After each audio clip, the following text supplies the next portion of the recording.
Class 9th के MP board के सभी छात्र ध्यान देकर सुने। आज के इस वीडियो के अंतर्गत देखिए, आज मैं आप सभी को यहाँ पर वार्षिक परीक्षा के लिए विषय समाज विज्ञान का सेट सी बताने जा रही हूँ। उसके पहले मैं आप सभी को 2 सेट पेपर इसके बता चुकी हूँ। देखिए, ये रहा आपका सेट ए और ये आपका बी और इसके बाद में आपका सेट डी। ठीक है, ये 4 सेट पेपर आपकी वार्षिक परीक्षा की तैयारी के लिए आपको दिए जा रहे हैं। हमने चारों सेट पेपर की सॉल्यूशन की पीडीएफ तैयार कर ली है। पीडीएफ के लिए आप सभी डिस्क्रिप्शन में नंबर दी है, आप उन नंबर से कांटेक्ट कर लीजिए। आपको चारों सेट पेपर की पीडीएफ मिल जाएगी। चलिए, तो वीडियो को हम स्टार्ट करते हैं। तो देखिए, पहला प्रश्न है कि निम्नलिखित में से कौन सी लवणीय जल वाली झील है? तो इसका आंसर रहेगा आपका संभार।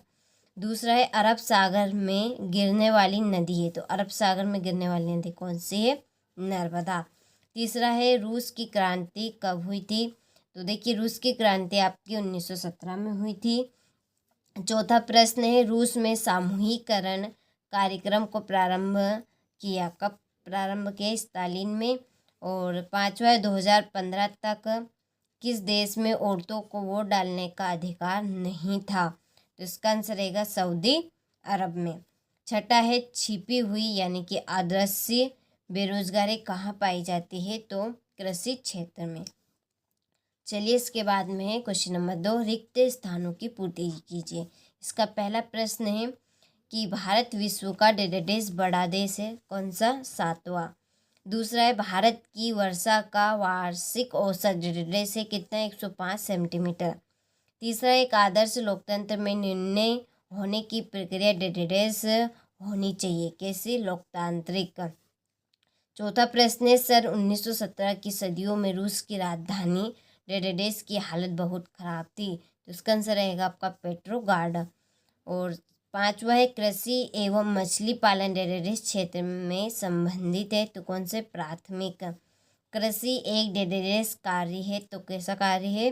कृषि मौसमी कार्य है, क्योंकि हम कृषि को मौसम के हिसाब से ही करते हैं। ठीक है, तो कृषि एक आपका क्या है? मौसमी कार्य है। तो स्क्रीनशॉट आप ले लीजिए अच्छे से। चलिए, इसके बाद में है अगला प्रश्न। देखिए, यहाँ पे हमारा अगला प्रश्न है सही जोड़ी बनाइए। तो देखिए, पहली जोड़ी है गुप्तचर पुलिस, इसके आपकी जोड़ी लगेगी चेका। दूसरे प्रधानमंत्री ग्रामीण योजना, इसकी आपकी जोड़ी रहेगी 2000। तीसरे प्रथम पुण्य जनगणना, इसकी जोड़ी है 1881। विश्व का 5वां बड़ा देश, तो इसकी जोड़ी रहेगी ब्राज़ील। अग्नि अध्यादेश यानी कि इसको बोल सकते हैं फायर डिक्री। ठीक है, इसका आंसर रहेगा आपका 28 फरवरी 1933। और अधिक उपज वाले बीज, इसकी आपकी जोड़ी रहेगी HYE। ठीक है, तो यहाँ से आप स्क्रीनशॉट ले लीजिए अच्छे से। चलिए, इसके बाद में है एक वाक्य में उत्तर दीजिए। तो पहला है कि भारत की सबसे लंबी नदी है, तो कौन सी है? गंगा। दूसरा है दक्षिण आंदोलन से जुड़ा हुआ एक लक्षण क्या है? इसका आंसर रहेगा एल नीनी।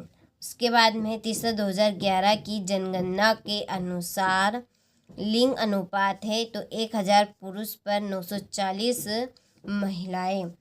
फिर है चौथा प्रश्न, पिनोसे यानी चिली में किस प्रकार की शासन प्रणाली है? तो इसका आंसर रहेगा तानाशाही। यंग इंडिया पत्रिका का संपादन किसने किया? इसका आंसर रहेगा महात्मा गांधी। और अगस्त 2002 में किस ऑर्डर द्वारा पाकिस्तान का संविधान बदल डाला? तो लीगल फ्रैंकफर्ट ऑर्डर के द्वारा। ठीक है, तो चलिए स्क्रीनशॉट आप ले लीजिए यहाँ से। इसके बाद में देखिए सत्य और असत्य। तो पहला है महामंडी का उद्गम मध्य प्रदेश की उच्च भूमि से है, तो ये असत्य है। दूसरा है वोट देने के लिए मतदाता राशन कार्ड या ड्राइविंग लाइसेंस जैसे पहचान पत्र भी दिखा सकते हैं, तो ये आपका सत्य है। दूसरा है भारत में 20 वर्ष और उससे ऊपर की आयु के सभी नागरिक चुनाव में वोट डाल सकते हैं, यह आपका असत्य है। चौथा है पालमपुर गांव में अधिकांश भूमि के स्वामी उच्च जाति के 80 परिवार है, तो ये सत्य बात है। पांचवा उम्मीदवार और उसके परिवार के सदस्यों की संपत्ति गुप्त होनी चाहिए, तो ये आपका आसक्ति है। और छठा है एकीकृत बाल विकास सेवाएं 1975 से शुरू की गई, तो ये सत्य है। ठीक है, चलिए तो स्क्रीनशॉट यहाँ से आप ले लीजिए अच्छे से। इसके बाद में देखिए 82 डिग्री से 30 पूर्वी देशांतर को भारत की मानक यामोत्तर क्यों माना गया है? मौसम से क्या आशय है?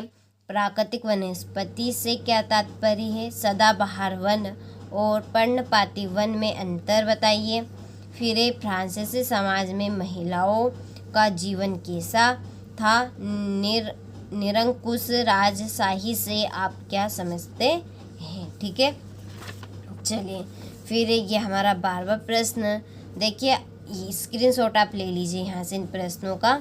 देखिए आप सभी क्वेश्चन नंबर 6 से लगाकर 23 तक के प्रश्नों का यदि सॉल्यूशन लेना चाहते हैं तो सॉल्यूशन के लिए आप सभी को डिस्क्रिप्शन में नंबर दिए हैं, आप उन नंबर से कांटेक्ट कर लीजिए। आपको देखिए पूरे पेपर के सॉल्यूशन की पीडीएफ मिल जाएगी, क्योंकि हमने पूरे सॉल्यूशन की पीडीएफ तैयार कर ली है चारों सेट पेपर की। तो आपने सभी ने अच्छे से स्क्रीनशॉट ले लिया होगा इस पेपर का। तो जितनी जल्दी हो सके उतनी जल्दी आपको अब तैयारी में जुट जाना है, टाइम आपके पास बहुत ही कम बचा है। चलिए तो मिलते हैं आपसे अगले वीडियो में इसके सेट पेपर डी के साथ।